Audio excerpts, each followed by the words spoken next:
د افسانې په لوري ګام پورته کوم او هم د قلندر مومند صاحب ډیره مشهوره افسانه ده. د دوی د مشهور کتاب ګجرې نه انتخاب دی. دغه افسانه او د افسانې نوم هم ګجرې دی. شاید یو ځل نیم مخکې هم تاسو دغه افسانه زما نه اورېدلي. ډیره خوندوره، ډیره ښکلې او ډیره په زړه پورې افسانه ده او تمه لرم چې ستاسو به هم دغه افسانه خوښیږي. نو په دغه هیله در سره شریکوم چې ستاسو خوښه شي.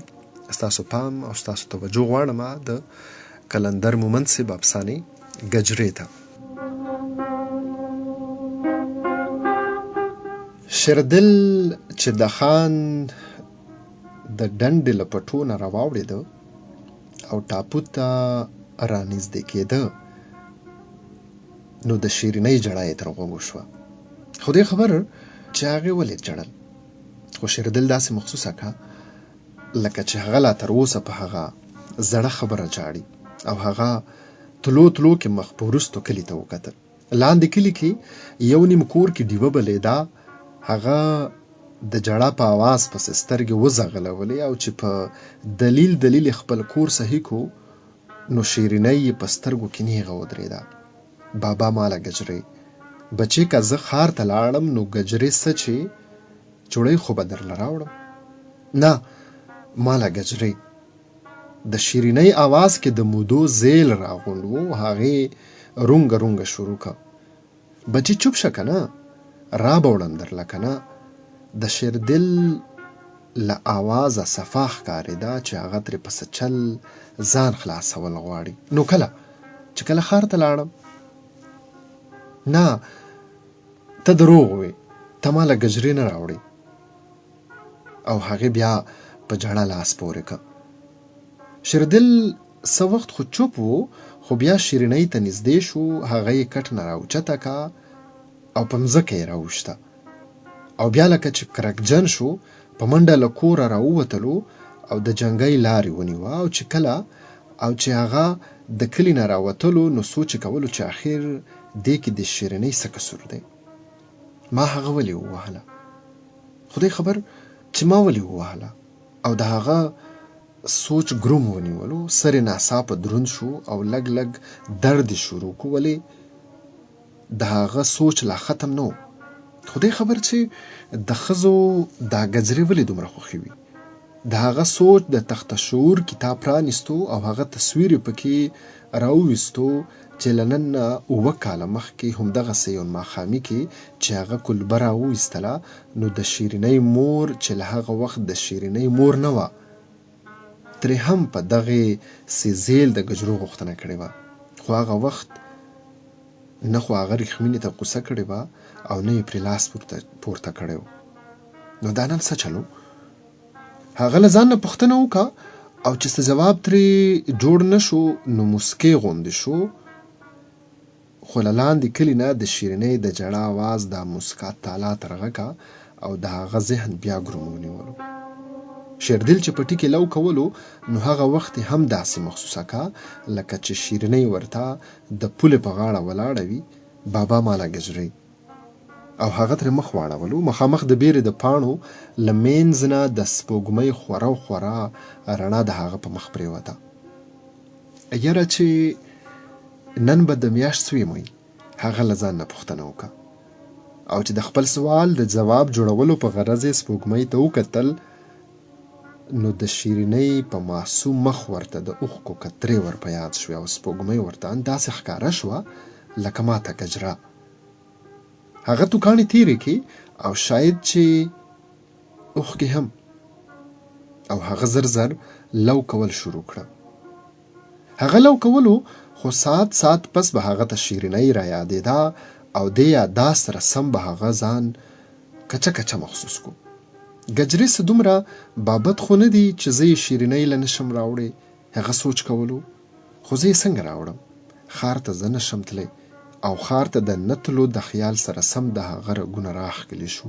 هغه لو بس کو او چار چاپېره یې وکتل. چوپ په چوپتیا وه. د کرلو د आवाज نه بغیر هیڅ आवाज نشو اورېدی.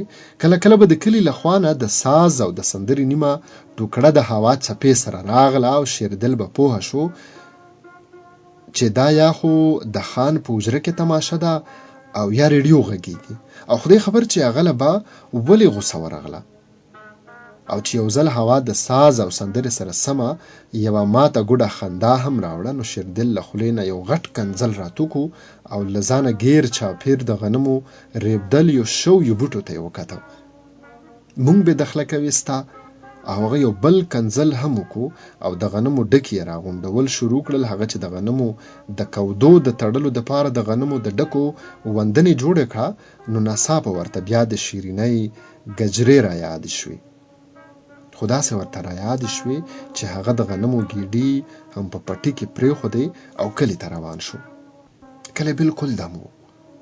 شېردل چې کور ته ورسېدو نو د کور ټول بندیان وده و. د ریښمینې خوا کې شیرینۍ هم وده وه، او دې چې شیرینۍ ته د ښکلولو دپاره ورنږدې شو نو هغې خوب کې یوه سلګۍ ووهله او د شېردل زړه یې کړي مړي کړو. شېردل چې خپل کټ ته راغی نو سوچ یې کولو چې د شیرینۍ د ګجرو دپاره څه بندوبست وکړي. د هغه ذهن به په هره خبره نښتو او دوه کېدو به که شیرینۍ له ګجرې نه راوړم نو دا نول خو زه نشم زغملی، او که ښار ته ځم نو هغه هم نه کېږي.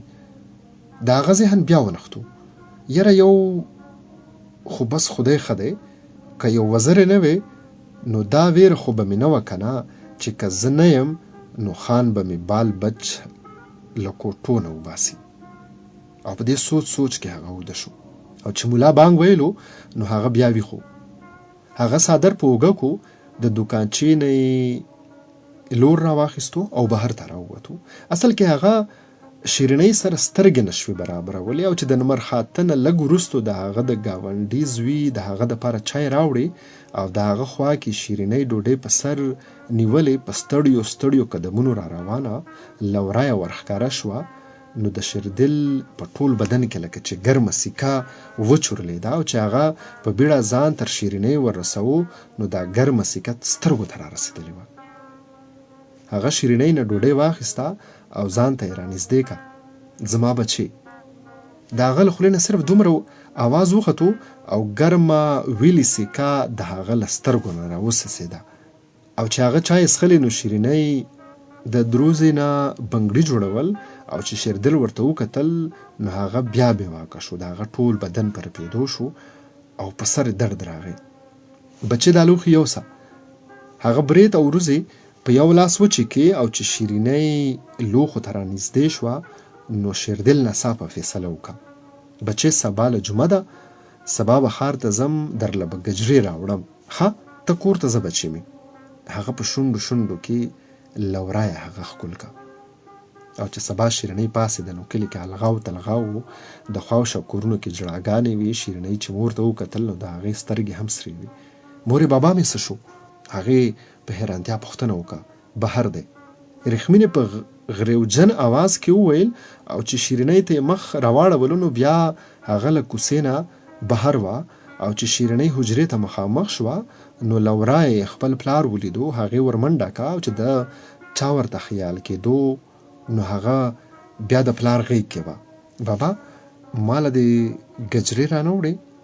بچې دا دې روان یم.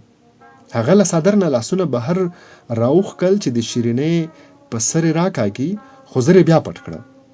ځان نه دې څنګه ښې ګجرې راوړې دي؟ شیرینۍ ترې څادر راښکلو. ماله هم داسې راوړه. ښه بابا، خو چې دا زنځیر ورسره نه وي. او خدای خبر چې شېردل ولې مسکی شو.